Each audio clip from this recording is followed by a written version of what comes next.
सखर से bureau chief Syed Ziaur Rahman की report के मुताबिक सखर IBA यूनिवर्सिटी के 10वीं कन्वेंशन में 292 से ज़्यादा तलबा को डिग्रियां दी गई। सखर IBA यूनिवर्सिटी का 10वां कन्वेंशन अपने मरकजी कैंपस में मुनक्किद हुआ, जिसमें मुख्तलिफ शोबों से ताल्लुक़ रखने वाले 292 तलबा डिग्रियां दी गई। Secretary Sindh higher education commission Moinuddin Siddiqui ने तलबा में डिग्रियां तकसीम की। कन्वेंशन के मेहमान कमिश्नर सखर डिवीज़न फ़याज़ हुसैन अब्बासी और vice chancellor professor doctor Asif Ahmed Shaikh थे।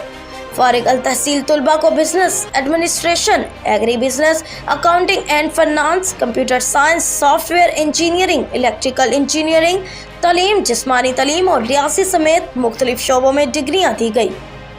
मज़ीद न्यूज़ और अपडेट के लिए देखते रहिए 11 न्यूज़ पाकिस्तान।